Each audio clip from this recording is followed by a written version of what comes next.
Praise the Lord. Sige, palakpan natin ang ating Panginoon. Come on. Come on.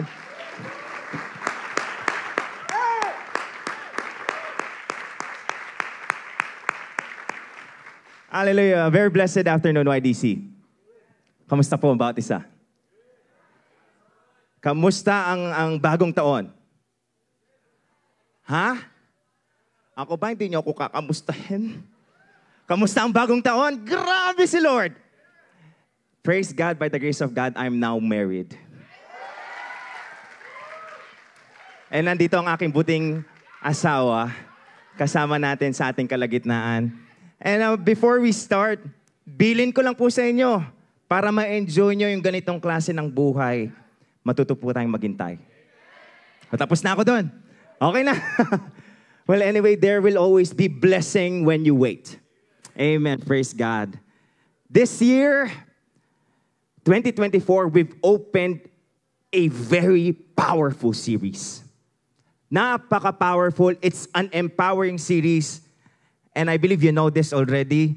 It's entitled, In Pursuit of God. In Pursuit of God. And praying, nananalangin ako sa 2 linggo na nabuksan na to, na pinag-aaralan natin to, na minemeditate natin to, we get to see the picture of what pursue is all about. Amen. You know, sa buhay natin, you get to realize sa isang Kristiyano na may buhay na pananampalataya, importante ang pagpupursue sa ating Panginoon. It is very important.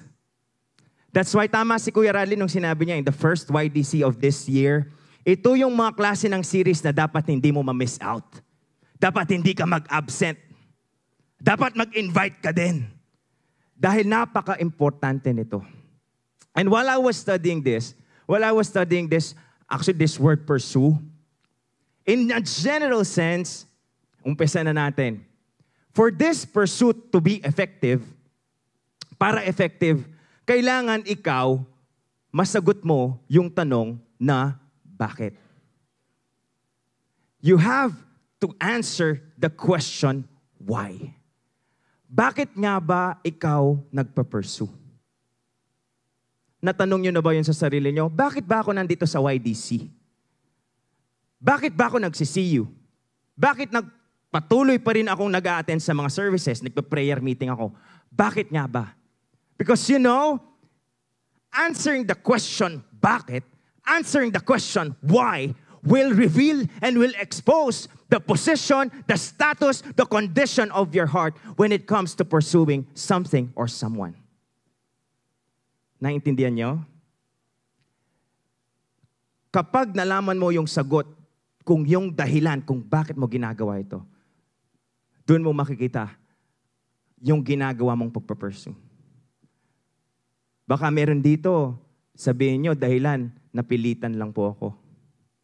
Baka yung iba dito, yung dahilan, hinila lang kasi ako ng kaibigan ko eh. Tinulak lang kasi ako ng nanay ko eh, kaya nandito ako eh. Baka yung iba, meron lang kasi akong gustong makita dito eh. But you know, one of the basic, listen to this, YDC, seryoso na tayo agad. One of the basic foundation of pursuit, this is a strong personal decision. Hindi mo pwedeng sabihin, ninila ka lang. Hindi mo pwedeng sabihin, pinush ka lang. Hindi mo pwedeng sabihin, napilitan ka lang. Dahil ang pag-pursue, para maging effective, dapat decision mo yan, kapatid. Mag-pursue ka hanggang dulo kasi decision mo. Always remember that. And praise God, you know, praise the Lord. Napakabuti ng Panginoon. Amen? God is good. Grabe all the time. Bata pa lang po tayo. Actually, sanggol, kakwentuhan ko nga ang misis ko nung minsan. Sanggol pa lang tayo, in one way or another, natuturuan na tayo kung paano mag-pursue. Take a look at this. Diba, iniluwal ka ng nanay mo. Nung bang iniluwal ka, marunong ka na bang magsalita? Sino dito yung marunong nang magsalita? O ba parang meron? Wala. Wala pa. Sino? Si JM. Wala pa. Kaso we have this situation. Ang sitwasyon natin, magugutom tayo. Kailangan natin ng gatas. Hindi mo pwedeng sabihin, maranop ko, kailangan king gatas. Papa, kailangan ko ng gatas kasi ang sakit ng tiyan ko. Hindi pwede yun eh. Kasi hindi nga ako marunong magsalita eh. Ang gagawin ng isang sanggol, ang gagawin ng isang bata, with all of his might, with all of his strength, iiyak yan. Lalo na kapag gutom na gutom. Dapat yung iyak niya, sakop buong bahay. Bakit? Kasi sa pag-iyak niya, kukunin niya yung atensyon ng nanay niya, kukunin niya yung atensyon ng tatay niya. Kasi nga, meron siyang pangangailangan. At kapag nakuha niya ng atensyon ng nanay niya, nakuha niya ng atensyon ng tatay niya, lalapit yung nanay, lalapit yung tatay para masatisfy yung kagutuman ng baby. Amen. This is what pursue is all about.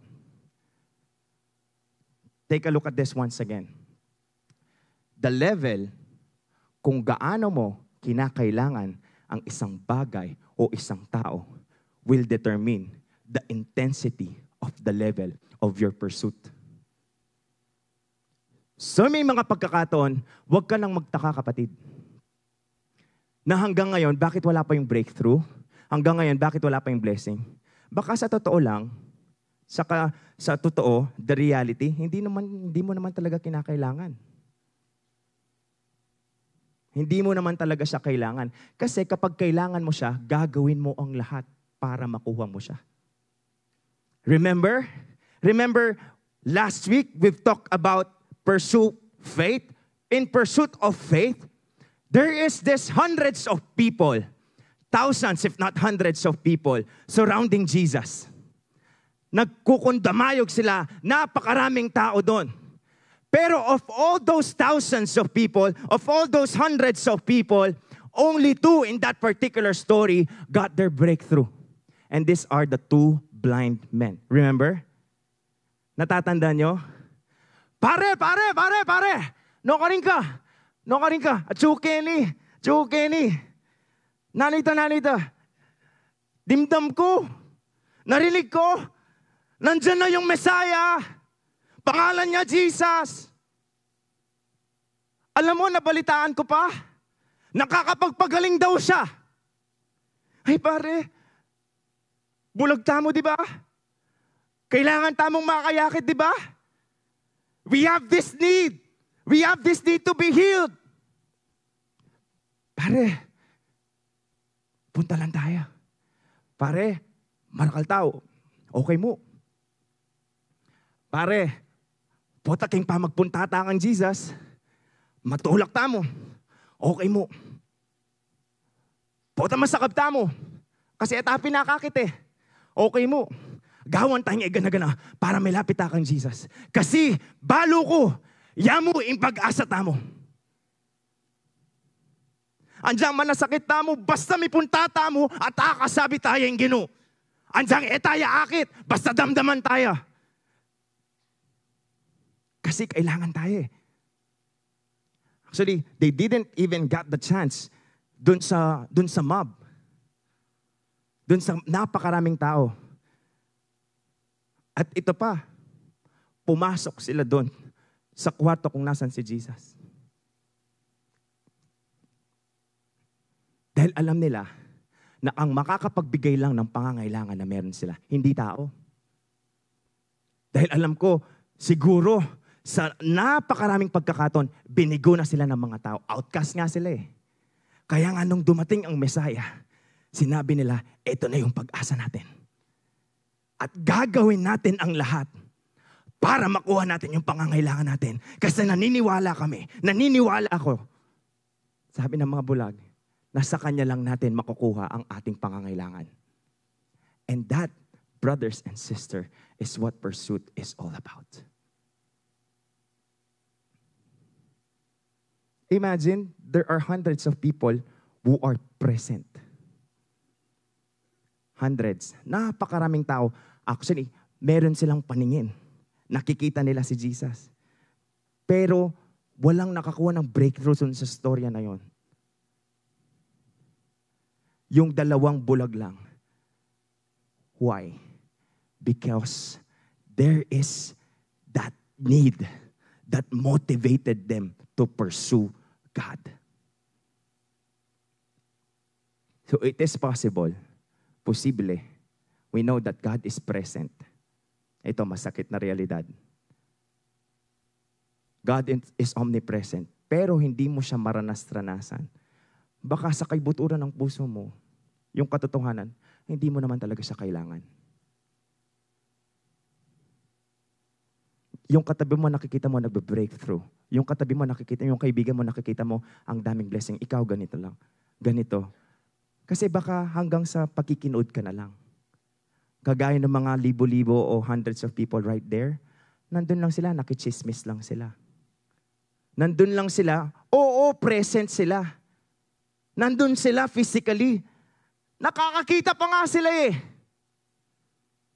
Pero miss out nila yung opportunity para i-pursue si Lord.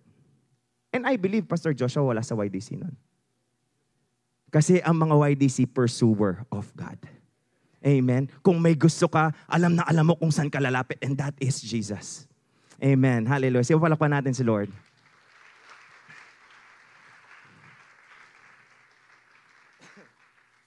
Hallelujah. Today, I pray, pangatlo na to, no? Pangatlong part ng series natin, we get to mature in what we pursue. Alam natin yung dahilan kung bakit ba tayo nagpa-pursue. Amen. 2 Timothy 2:22, I believe na memorize na to. Tandaan nyo lang, 4 na dos. 2 Timothy 2:22. Sabi ni Paul kay Timothy, flee also youthful lusts, but pursue righteousness, faith, love, peace with those who call on the Lord out of a pure heart. Sige, before we continue, before we move forward, let's all pray. Hallelujah. Thank you, Lord. Thank you, Jesus. Holy Spirit, we thank you. We bless you for this wonderful opportunity that you have given to us again, Lord, to listen to your word, oh God, to receive your word, oh God. And I pray, Lord, I pray for an open heart today in Jesus' name. Lord, this will not be an ordinary youth service, Lord, but I believe, oh God, breakthrough is coming in Jesus' name, Lord.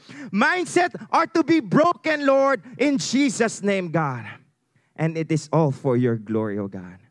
Thank you, Jesus. And as we continue to pursue you, Lord, may you again reveal to us what you want us to know. Lord, ipaalam niyo po sa amin ang mga dapat nating malaman, oh God. Thank you, Lord, for your word. Thank you for your presence, oh God. We bless you. We honor you. In Jesus' name we pray. Everybody say, Amen. Sige, palapuan natin si Lord. Alam niyo, sa buhay natin, simple lang eh. Meron lang 200. Hindi 200, 2 way. 2 ways. One way is the way which will gratify the desires of the flesh. And the other way is the way which will satisfy your spirit. Sinabi ni Paul kay Timothy, flee also youthful lust. Youthful lust will be a big problem. Tandaan natin to. Hindi biro-birong problema ang youthful lust. Kaya sabi ni Paul, takbuhan mo. Sabi niya, layuan mo. Kung maripas ka ng takbo, flee, sabi niya. And kung natatandaan yung sinabi ni Brother Radley nung Monday, it's not enough na tumakbo ka lang palayo. Kasi kung ganun lang yung ginawa mo, there will come a time na pwede ka din bumalik ulit. Tama yun. Kaya hindi kompleto yun. Sinabi ni Paul kay Timothy, which also sinasabi niya din sa atin ngayong hapong ito, but, sabi niya, pursue righteousness, kabanalan, pananampalataya, at ngayong hapong ito, kapayapaan. Hallelujah. Sino dito gusto ng kapayapaan? Parang hindi ko ramdam eh. Sino dito gusto ng kapayapaan? This afternoon, we're going to talk about pursue peace. Hallelujah. You know, everyone wants, in one way or another, peace of mind. Sino dito gusto ng magulo? Wala. Sino dito gusto yung di nakakatulog sa gabi? Kasi magulo nga. Wala. Lahat ng tao gusto ng kapayapaan. Pero ito yung issue.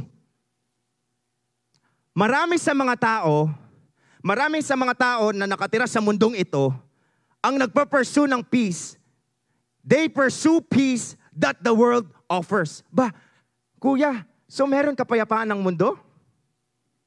Opo, meron po. Merong kapayapaan. Kaya titignan natin ngayon, i-differentiate natin ngayon. Baka ikaw, kapatid, nakaupo ka dyan, marirealize mo, yung pinapursue mo, yung kapayapaan na ibinibigay ng mundo. Kasi si Jesus, sinabi niya rin yon. John 14:27, sinabi niya sa kanya mga disipulo, peace I live with you.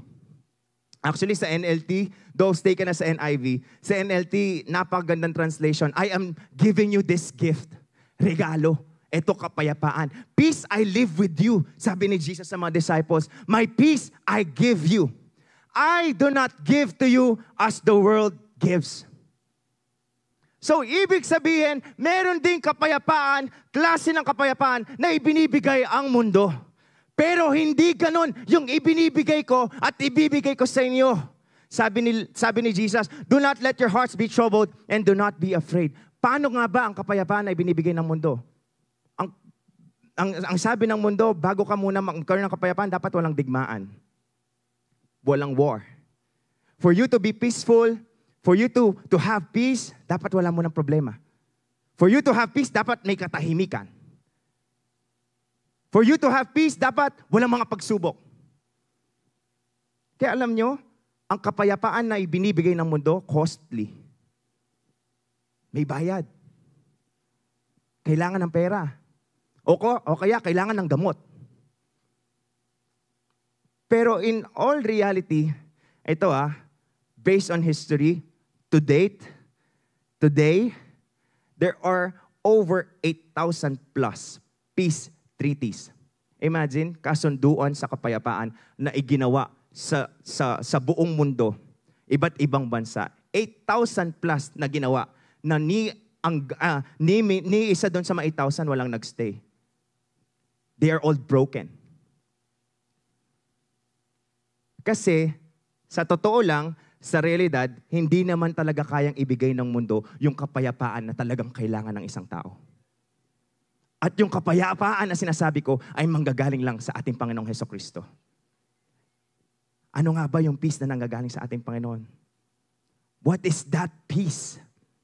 Sinabi ni Jesus, wala sa ating in addition, sinabi niya sa John 16:33, I am telling you these things, sabi niya, so that you may have peace.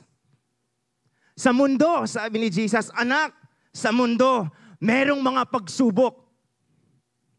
Sa Bible yan, si Jesus yung nagsasabi niyan. So i-break natin yung mindset na kapag papasok ka sa relasyon mo sa Panginoon, akala mo, bed of roses. Kapatid, mali. Kasi mismong si Jesus sinabi niya, so that you may have peace in this world, you will have trouble. May mga pagsubok ka. So ngayon na nandito ka nakaupo, may pagsubok, ay normal yan, kapatid. May mga iba't ibang problema, normal din yan, kapatid. Yan ang isang normal sa buhay ng isang Kristiyano, sinabi ni Jesus. In this world, you will have trouble. Pero hindi pa siya natatapos doon. Sabi ni Jesus, but take heart. Sinabi niya, magpakasaya ka. Ba? May problema? Magpapakasaya ako? Magpalakas ka. Ang daming ang pagsubok eh. Actually, sa kasalukuyan, presently, I'm having my troubles on my own. Maligalig ka, sabi ni Jesus. Take heart! Exclamation point. That is a command. Why? Dahil ako mismo napagtagumpayan ko na ang mundo. At kung ikaw na nagtitiwala sa Panginoon, nagmamahal sa Lord, buong-buo ang trust mo sa Lord, ikaw din kapatid, mapagtatagumpayan mo bawat pagsubok, bawat problema na itinatapon ng mundo. At yun, yung kapayapaan. Ang kapayapaan. YDC. Sa mga first-timers, hello po sa inyo. Wala pong aksidente na nandito po kayo ngayon. Ang kapayapaan, hindi nakabase sa sitwasyon sa buhay mo. Ang kapayapaan ay binibigay ng Lord. Hindi yung tahimik. Yung kinantangan natin doon, storm yung pinag-uusapan. May nakita na kayong storm na tahimik? Sinong nakakita ng storm na tahimik? Wala. Pero yung kapayapaan, hindi nakabase sa sitwasyon, hindi nakabase sa problema, nakabase kung sino ang Diyos natin. Nakabase kung anong mga pangako ng Diyos sa atin. Kaya kapatid, kung ngayon sa pagkakataong ito may problema ka, matindi, hallelujah, meron ka pa rin kapayapaan kasi alam mo, ang Diyos hindi ka niya pababayaan. Tama pa Bren ng Lord. Amen. Nakatapa Bren. Kasi bakit? Tutuyo yung sasabyan Tutuyo yung ginuta mo Sinabi niya, hindi kita pababayaan. Kasama kita sa mga pagsubok mo. And that is peace. Tingnan mo yung katabi mo. Oh. Di ba? Yan ba yung may mukhang magulo? Mukha ba yung nagbuguluhan? Hindi. Kasi sa pagkakakita ko sa inyo, ang gaganda at kagwapo nyo Parang ala ko pin problema Yapil date ng kapayapaan. Actually, ating ko pin problema kanyan Pero dahil value, dahil alam nyo na ang Diyos ay nandyan at kasama nyo, kaya nyo harapin ang bukas. And that is what peace is all about. This is the peace of God. And balayo, paano yung good news kayo Na-enjoy niyo yung kapayapaan? Sino dito masaya kasi payapa siya? I-enjoy tayong kapayapaan? Dahil sa ginawa ni Jesus sa krus ng Kalbaryo. Alam niyo, dapat wala tayong kapayapaan Bakit? Kaaway tayo ng Diyos Kailangan niyo malaman to. Kasi totoo to. Kaaway tayo ng Diyos. Dahil sa kasalanan. Pero dahil sa matinding pagmamahal ni Jesus sa atin, naging kasalanan siya. Take note, hindi lang makasalanan, naging kasalanan siya para tayo tawagin na kabanalan ng ating Panginoon. Para meron tayong kapayapaan ngayon. We have this peace from God because of our right standing and our relationship with God. Tandaan natin to Kaya ikaw na naguguluhan, may mga pagkakataon baka naguguluhan ka, nag-worry ka, nababagabag ka, nawawala yung kapayapaan. I-check mo, baka hindi na tama yung relasyon mo sa Diyos.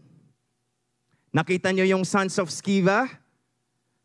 Akala nila, nandun yung power sa kanila. Nung ginamit nila, sabi ng demonyo, hindi naman kita kilala. Kasi bakit? Wala silang tamang relasyon sa Panginoon. Hindi nila na-enjoy ang benefit. Even si Simon the sorcerer, kilala niyo yon?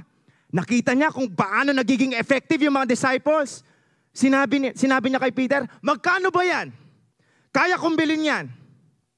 Ay sabi ni Peter, hindi magiging sayo to kasi mali yung puso mo. Kaya kahit anong pilit natin, kahit anong pursue natin, kahit anong paghabol natin, kung wala kang tamang relasyon sa Diyos, ay kapatid, papapagod ka lang. Let us always remember this. Our very foundation is our right relationship with God. Tandaan natin yon. Yung kapayapaan is readily available. Pero dapat tama muna ang relasyon. In relation to that, sinabi sa John 14:27, peace I leave with you, Romans 5:1, therefore, since we have been justified through faith, we have peace with God through our Lord Jesus Christ. Meron na tayong peace with God, kaya meron tayong peace from God. Thank you, Lord. And the peace of Jesus is shalom in Hebrew. Sinong familiar na sa word shalom? Ayan, narinig natin, nakikita natin sa chat, sinasabi sa atin. This is a very powerful word. From Hebrew word, also spelled as shalom, sholem, sholoim, shulem. It is a Hebrew word meaning peace, harmony, wholeness. Hindi lang peace. No? Completeness, prosperity, welfare, tranquility, and can be used idiomatically to mean both hello and goodbye. Kaya YDC, shalom! Shalom, shalom! Ugaliin nating i-declare yon. Hindi lang blessing yon, kompleto. Sa mga kapatid mo, sa mga kapamilya mo, sa mga estudyante, sa mga students mo, kung teacher ka, sa mga klase mo, shalom, shalom. Ay, nano ito? Pero alam nyo, kapag nakikita nila kung gaano kakapayapa, maiintindihan nila kung anong ibig sabihin ng shalom. Amen. Praise God. So, eto na, kuya. So, naintindihan ko na ngayon. So, kailangan ng tamang relasyon. Tama yung relasyon ko sa Panginoon. So, meron ng peace. Oo, meron ng peace. May kapayapaan na, kuya. May pagsubok ako pero nagiging payapa ako. Pero bakit kailangan ko pa siyang i-pursue? Bakit kailangan mo pa siyang gustuhin? Nandyan na sa'yo. Hindi nyo ba natanong yon? Ba't kailangan ko pang nasain? Nandito na nga sa akin. One of the main reasons why do we all Christians need to pursue peace? Kasi pwede siyang kunin ng demonyo. Pwede siyang nakawin ng diablo. Kung hindi ka guarded. Proverbs 4:23, above all else, guard your, akala ko crush. Guard your heart. Ang puso, hindi man faith Hindi man kahit ano, guard your heart. For everything do flows from it. Dapat tayong mga kabataan, matuto tayong bantayan nating puso. Hindi yung mas magaling tayong magbantay sa mga kaibigan natin, sa mga kaklase natin, kaya nasasaktan tayo. Tayo mismo, hindi natin kayang bantayan yung sarili nating puso. Kaya, standing point today, kapag labas mo dyan, dapat alam mo na, importante, bantayan mo yung puso mo. Kasi sayang yung peace Kapag hindi ka nakabantay, makukuha yan ng demonyo. Sinabi ng word ng Lord yon. The thief comes to steal, kill, and destroy. Kaya kailangan nating i-pursue yung peace. Kasi baka kukunin sa'yo, mga gana ka mong pamekwayo. Bakit? Kasalanan mo rin, ka-guarded. Sinisisi natin si Satan, pero may parte ka rin. Pero sa YDC, hindi na. And in Jesus' name, in Jesus' name, in Jesus' name, in Jesus' name, in Jesus' name, every youth in YDC will have a guarded heart by the grace of God. 2024, Pastor Joshua, kasakit buntok. In Jesus' name, hallelujah. Thank you, Lord. There are 3 ways. There are 3 ways. 3 ways in pursuing peace. Kasi ang pinaka-problema natin dito, nalaman na agad ni Paul yun Sinasabi niya kay Timothy, youthful lust, makamundong pagnanasa. By pursuing peace, we have to get rid of the problem. And that is youthful lust. How can we get rid? There are 3 ways. Number 1, you have to stay away from evil. Ano yun? Stay away from evil. Lumayo ka sa kasamaan. Lumayo ka sa kasalanan. Pero maraming mga kabataan ngayon, lumalapit pa Pero in Jesus' name, sa YDC, I declare, lahat tayo lalayo sa kasamaan. Number 1, stay away from evil. Real talk, tanala din Brother Radley, Pastor Joshua, edad nyo, di ba? Nasabi to ni Pastor Joshua sa preaching niya last week Sa edad nyo, anong edad ang meron ngayon? 13? May 13 ba dito? 12? 13 to, let's say 20, 23. Alam nyo yung edad nyo, yung gusto nyong itry ang lahat? Sabi Maytan totoo ba yon? Oy, wag nyo nang pagkaila kasi nanggaling din ako sa edad nyo. Gusto nyong itry ang lahat, di ba? Kasi para maging in. Kasi para makasunod. Kasi lahat ng mga kaklase ko ginagawa ito ba't hindi ko din gawin? Pero real talk, may mga bagay na ginagawa ka, minsan hindi mo alam, or worse, balo mo, kasalanan pala. Always remember this, ang kasalanan ay maganda sa itsura. Yeah. Yeah. Yes. This is not a joke. Ang kasalanan ay maganda sa umpisa. Remember, creation story, the fruit, nakita ni Eve, appealing. Anong ibig sabihin ng appealing? Maganda. Anong naisip niya pa? Masarap. Kaya nag-dig in sila. Inside of that fruit is sin. Remember Lot? Fast forward tayong konti. Nagpinapagpili ni Abraham si Lot. O Lot, pili ka. Diyan ba o doon? May nakita siyang lugar doon sa Egypt. Kalapit ng Sodom. Ang ganda. Well-watered. Yun yung pinili niya. Hindi niya alam. At the back of that beautiful place, there is a sin. At yun ang kumuha ng kapayapaan sa buong household ni Lot. Tandaan nyo, ang kasalanan, maganda yan. Maganda talaga. Ibibigay niya yung enjoyment, totoo yun. Pero mas matindi yung consequence. Mas matindi yung kukunin niya sa inyo. Tandaan na niyo yan. Kaya pagpalit itang kabanalan na binyena ng Ginoo kaya katamungan. Ketang pilang aldo, pilang minutong enjoyment. Please, YDC, we are urging you to offer your bodies as living sacrifice, holy and pleasing to the Lord. Romans 12:1. Seryoso ko, Kenny. Kahit tumatawa kayo, seryoso to. Huwag niyo pong ipagpalit yung kabanalan ang binigay ng Panginoon sa inyo sa panandaliang kaligayahan lamang. Kasi at the back of that maganda, at the back of that nag-e-enjoy, grabe yung kayang kukunin ng kasalanan mo yung peace. Because sin is one of the most effective tools of Satan to steal your peace. Which can steal your peace. Rinil talk tayo ni Jesus dito, ni Lord dito. Sinabi niya sa Isaiah, ito, no holds barred. Straight to the point, direct, specific. There is no peace, says the Lord, for the wicked. Wala kang makikita na kahit konting kapayapaan sa mga taong nag-e-enjoy sa kasalanan, sa mga taong masama ang kanilang ginagawa. Kahit paano mo papabalik-baliktaran yan, kahit maganda yung itsura, kapatid, walang kapayapaan yan. Kaya kailangan nating layuan. Even David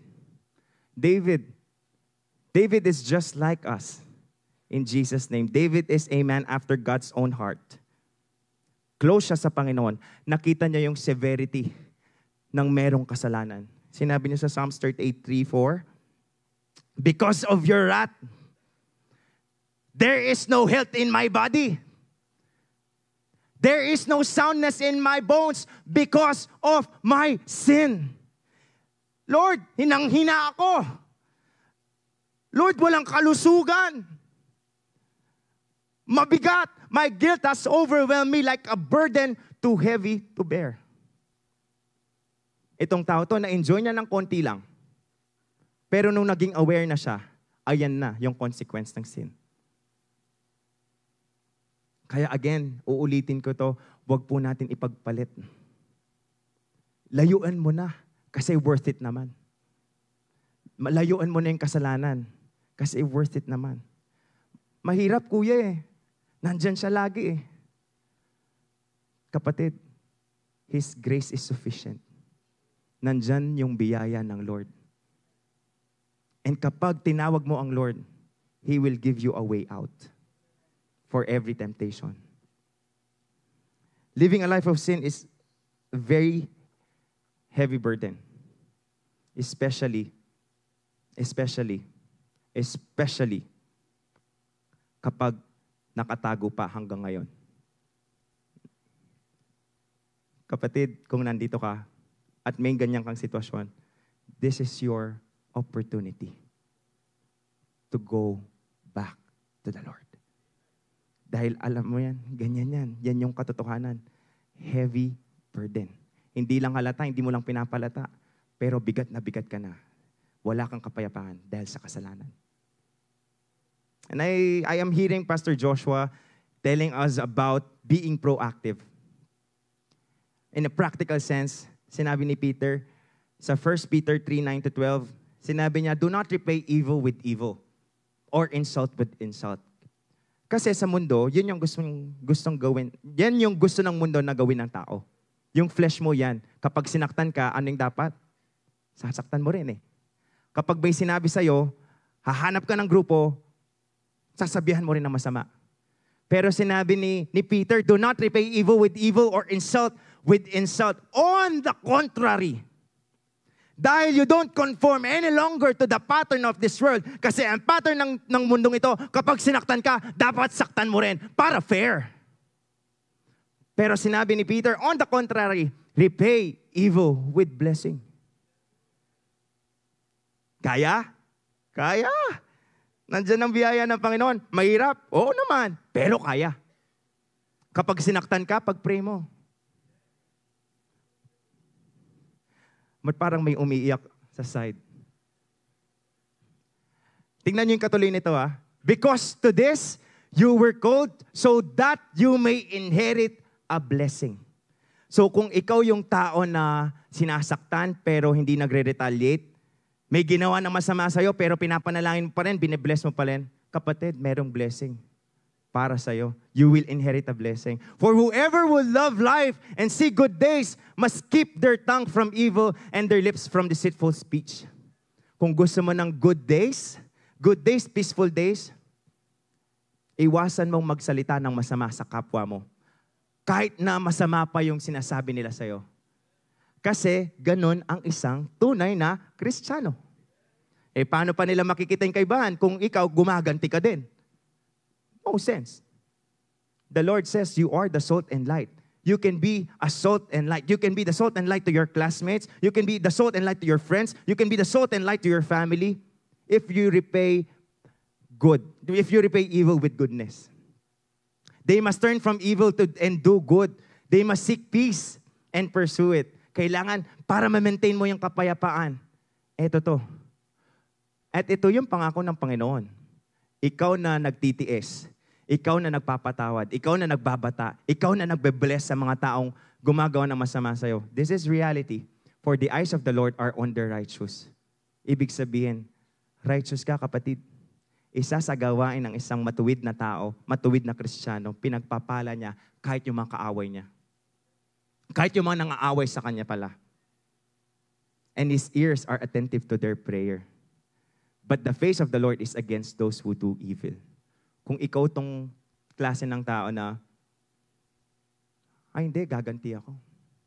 Akita na itang gewa na ka na ako. Ay hindi, sasabihin ko to. Para maramdaman niya kung paano masaktan. The face of the Lord is against those who do evil. That is evil. Revenge is evil. You have to remember that. Mas matindi pa din, mas mabigat pa din yung pakiramdam na pinagpapala ka ng Lord kaysa sa pakiramdam na nakapagiganti ka. Tandaan mo yon. Kanyaman ing matutud, payapa ka na balo mo, alakang apa pa na sakit na tao. Amen? And those, of course, who truly love God, hate what is evil. Sino dito, he declares that he loves God? Parang 3/4 lang eh. Sino dito, mahal niya ang Diyos? Isa sa pruweba na mahal mo ang Diyos, ayaw mo na sa kasalanan. Ayaw mo na sa kasamaan. Imposible, kapatid, kapag pareho mo silang gusto. Di pwede yun. Because you know that the Lord despises sin, that the Lord hates sin, you also hate sin. You hate evil. Sinabi ni Paul yan sa Romans, love must be sincere. Para ang pagmamahal maging totoo, you have to hate what is evil. Dapat mag-enjoy. Dapat ayaw mo nang ginagawa. Kasi nga, love mo na si Lord eh. And then cling to what is good. Panghawakan mo kung ano yung mabuti. May mga pagkakataon na mahirap yan. Lalo na itong pinag-usapan natin kanina. Yung kapag may nang-aaway sa'yo, kapag may nasabi sila sa'yo. Sino dito yung nasabihan na ng masama? Masarap yon. O ano ginagawa nyo? Pray. Mga agalan eh. Kayo ba tatin lakit ang notes? Itang, ika. Uy, tumatawa. Meron ding secret GC. No, may secret GC. Gagawa siya ng secret GC eh. No? Sinaktan na ko nito, iipunin niya yung tao, magji-GC. Pero wala na ngayon yun. Amen. Wala na ngayon. Kasi we will pursue peace. Amen. Same thing with David. Let those who love the Lord hate evil, for he guards the lives of his faithful ones and delivers them from the hand of the wicked. O kuya, oo, sa biyaya ng Panginoon, nagagawa ko ng i-bless yung mga nang-aaway sa akin. Wow, praise God. Hindi na ako gumagante. Sapat na ba na dahilan yon para tantanan ako ng kalaban? Okay na ba yun, kuya? Lalayuan na ako ni Satan if I stay away from him? The answer is a big no. Hindi ka tatantanan ng kalaban. Hindi ka lalayuan ng kalaban, actually. Actually, magsasama pa yan. Magsasama pa ng mga kasama yan. Magbabato ng mga bagay na makakadistract sa'yo na pwedeng makakuha ng kapayapaan mo. Pero kapatid, tonight, this afternoon, panghawakan natin to. Itong magandang pangako na to, 2 Thessalonians 3:3. But the Lord is faithful. Sabihin mo sa katabi mo, the Lord is faithful. Kapatid, tapat ang Diyos. Sa mga pagkakataon ng ihina ka, He will strengthen you and protect you from the evil one. Ikaw na nagtitiwala sa Lord, tapat ang Diyos. Ikaw na nagpapatawad, ikaw nagbe-bless sa mga kaaway mo. Minsan nakakapanghina yun eh. Pero si Lord, palalakasin ka niya, kapatid. Kakayanin mo yung mga hindi mo kaya dati. Dahil nga tapat si Lord eh.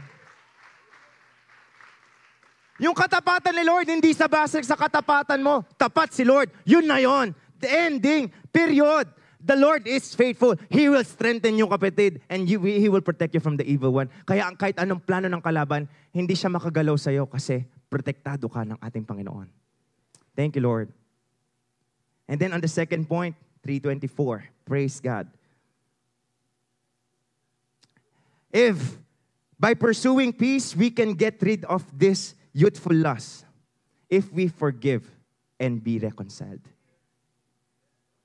Let's go. Again, if you want to pursue peace, no? By pursuing peace, you can get rid of youthful lust if you forgive and be reconciled. Biblically, hindi po pala pwede itong ganitong statement. Kuya, pinatawad ko na siya, pero hindi ko siya kayang makita. Kuya, oo, alam ko, pinatawad ko siya, pero wag mo na kaming pagsama. Kuya, nagpatawad na ako. Oo, alam ko yon by faith. By faith. Pero hindi na kami pwede magkagrupo. Ayoko na. Lilipat akong CU. Kapatid, hindi po pwede yon. Wala kang makikita sa Bible na ganon.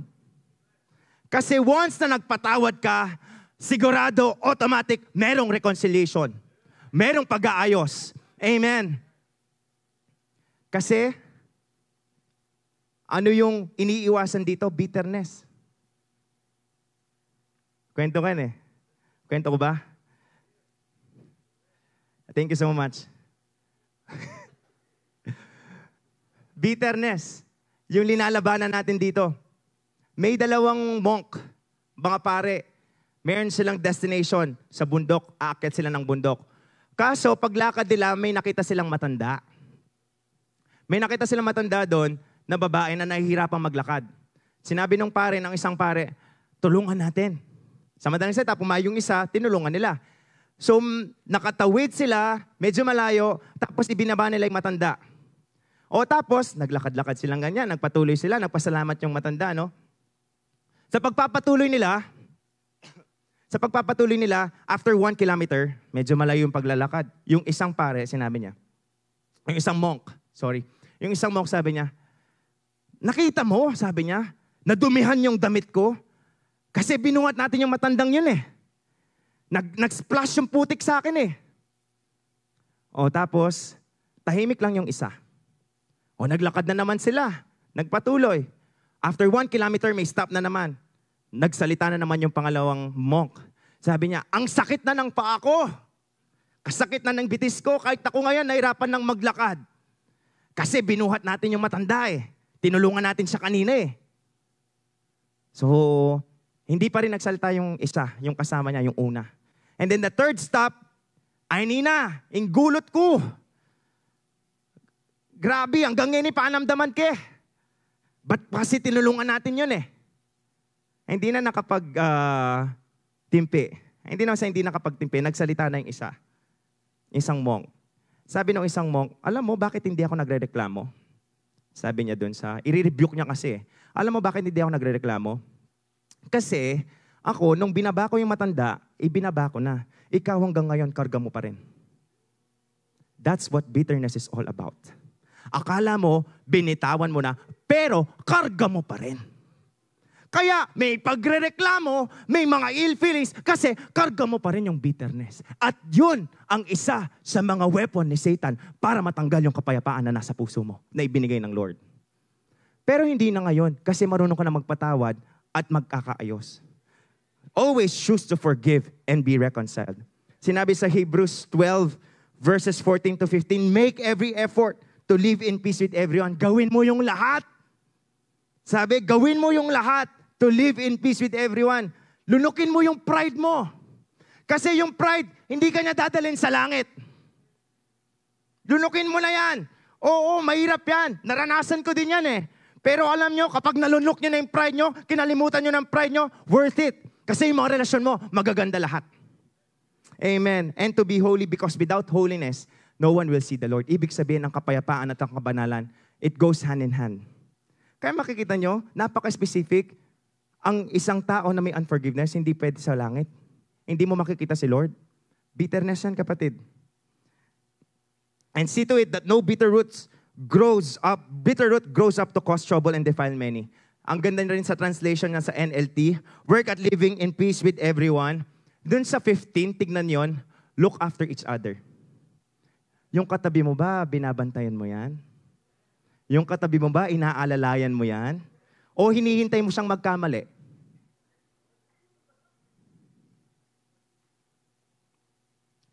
Last statement, sinabi niya, watch out that no poisonous root of bitterness grows up to trouble you, corrupting many. Because bitterness, kailangan sinabi ni Lord, watch out. Tignan mo. Kasi madalas yung bitterness, hindi naman talaga nakikita yan. Pero tumutubo yan. Pero ikaw na Kristiyano, ikaw na gustong-gusto ang kapayapaan, hindi mo nahahayaan na may bitterness pa sa puso mo.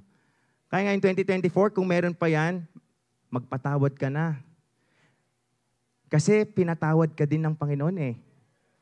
Actually, hindi ka lang niya pinatawad. Naayos pa yung relasyon natin eh. O ninuwi ka tamo para ali magkasali sa relasyon.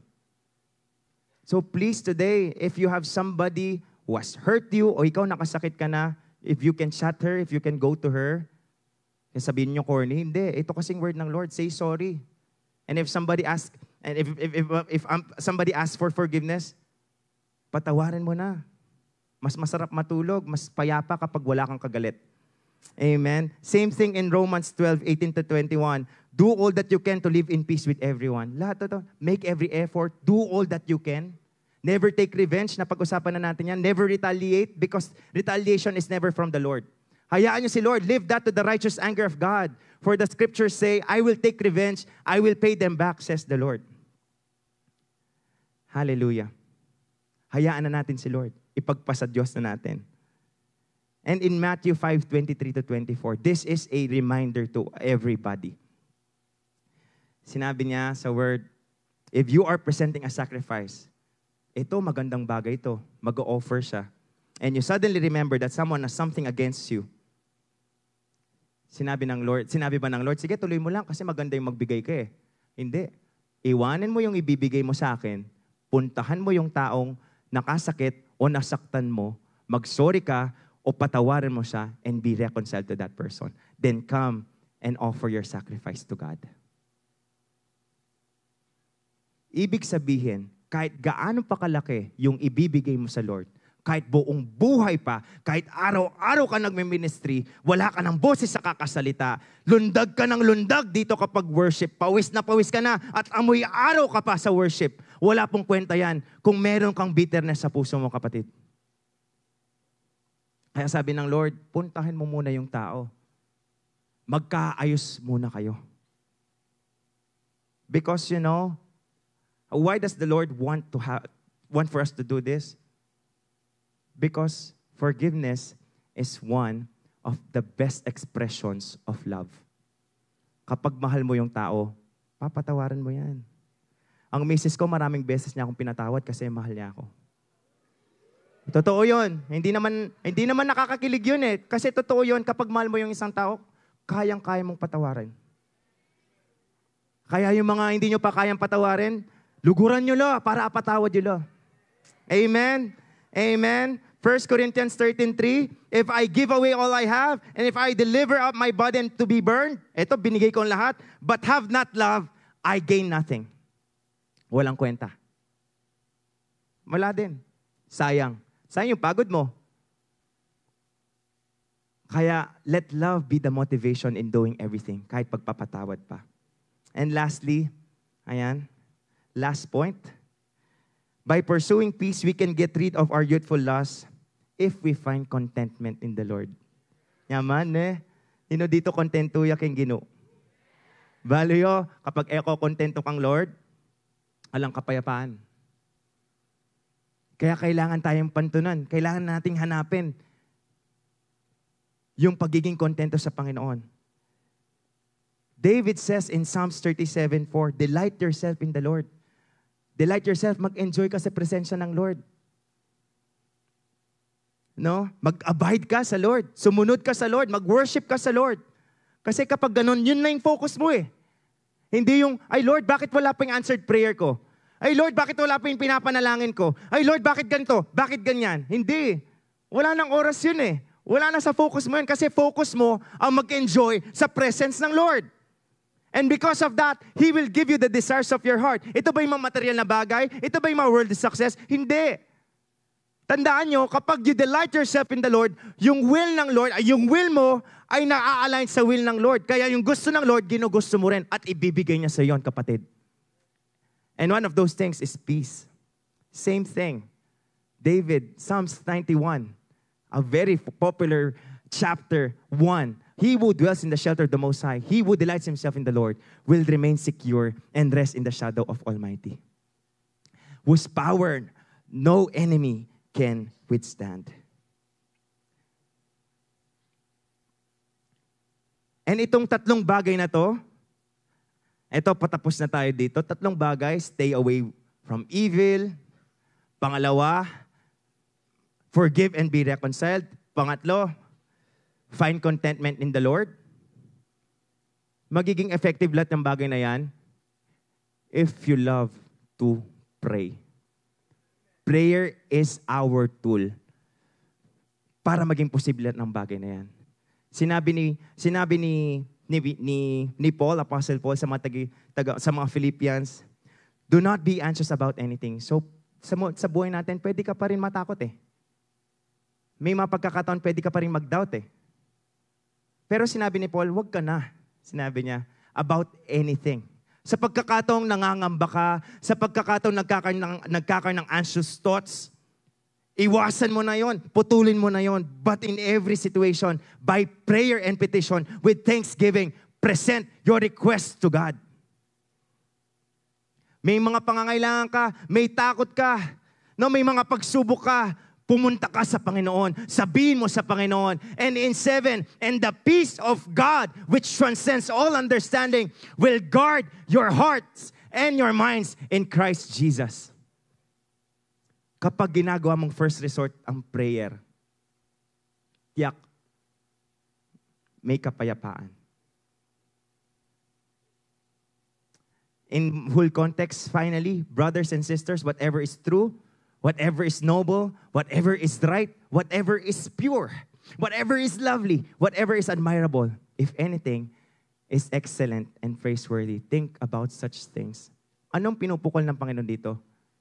Ito yung mga pangako niya para sa ating lahat. Kapag may mga pagsubok ka, meditate on the promises of God. All of those promises of God. Because those promises, every promise of God is yes and amen in Christ Jesus. Ang problema, gaya nga na napag-usapan namin kahapon, the problem is, aminin nyo man o hindi, we don't really enjoy prayer. Nabobore tayo sa panalangin. Bakit ba nakakaboring yung panalangin?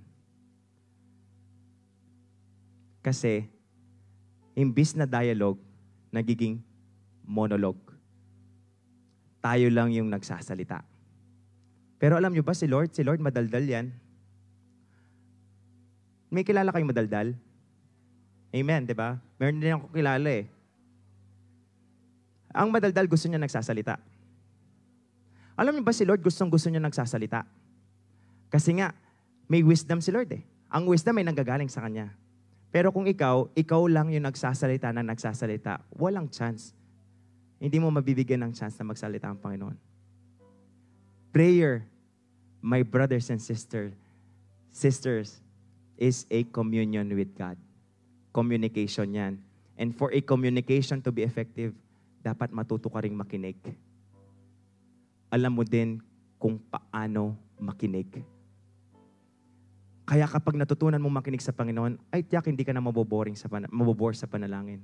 Paano ba ako makikinig sa salita, sa Lord? Meditate the Word of God. Read the Word of God at sigurado mangungusap ang ating Panginoon. And this is our verse challenge. This is a very beautiful promise. In Isaiah 26:3, sinabi ni Isaiah, you will keep in perfect peace all who trust in you, all whose thoughts are fixed on you. Kapag ikaw nakafocus ka sa Panginoon. Sinabi nga doon sa kanta kanina, when the oceans rise and thunders roar, I will soar with you above the storm. Bakit nagiging posible yun? Kasi yung mata mo, yung paningin mo, yung pananampalataya mo, nakafocus sa ating Panginoon. And that, my brothers and sisters, is how we pursue peace. Again, in pursuing peace, we have to get rid of the youthful lusts. By how? Staying away from evil. Forgive. Choose to forgive and be reconciled. And lastly, find contentment in the Lord. Lastly, in Matthew 5:9, last verse, blessed are the peacemakers, for they will be called children of God. Yung mga tagapangasiwa ng kapayapaan, tagapamayapa, tayo yun.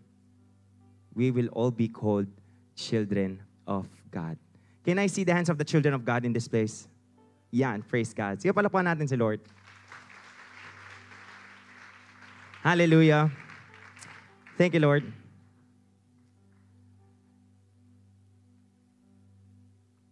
Alam niyo ba, 5 minutes. Alam niyo ba, kung ano yung reveal sa akin ng Lord, kung bakit, isa sa dahilan kung bakit kailangan nating i-pursue. Pwede ba tayong bumulak dun sa in pursuit of God? Bakit importante ito? Kasi alam nyo, in general, kasi when you have this, nandun na yung kabanalan, you will surely pursue the righteousness, you will pursue faith, and you will also pursue peace. Bakit kailangan natin i-pursue ang Panginoon? Kasi kapag nakalimutan nating i-pursue ang Lord, may possibility na ipagpapalit mo siya. Kapag kinalimutan mo ng nasain, habulin, at gagawin ang lahat para makuha mo ang presensya ng Lord which is already available, may pagkakataon na pagpapalit mo siya. Remember, the prodigal son, nandun na siya sa kaharian ng kanyang ama eh. Pero nakuha pa rin niyang ipagpalit ang kanyang ama. Sabi niya, Tay, kukunin ko na yung mana ko, alis na ako sa kingdom. Sabi ng ama, hindi man siya tumutol. Kasi rinirespeto ng ama yung desisyon ng kanyang anak.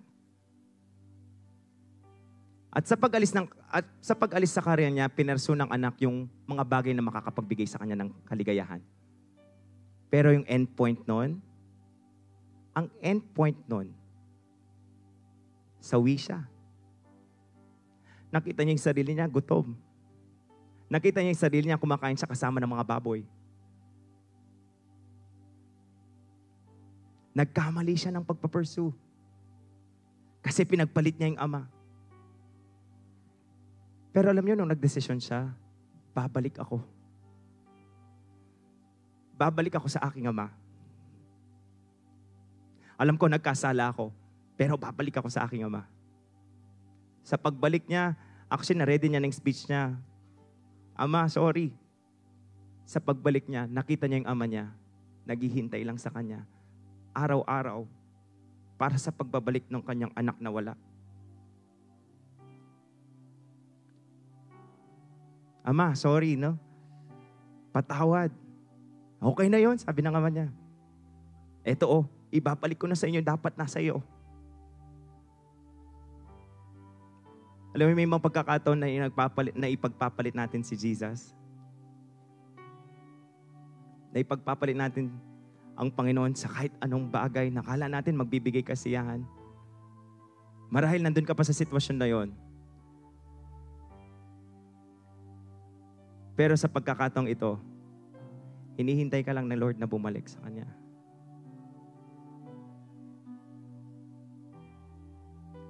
Gaya ng awit na aawitin natin, can I invite everybody to stand? Sa pagbalik mo sa Panginoon, at sa kung ikaw nagpapatuloy ka sa paghangad sa Panginoon, ito yung pangako niya. Magandang pangako ng Lord sa bawat isa, na kailanman hindi siya magkukulang. Kailanman ang pag-ibig niya, kailanman ay laan para sa ating lahat. Ganoon kabuti ang ating Panginoon sa buhay natin. Kaya kapatid, lumayo ka man, o pinili mong lumayo, pero sa pagbalik mo sa Lord, nandito lang siya, hinihintay ka niya.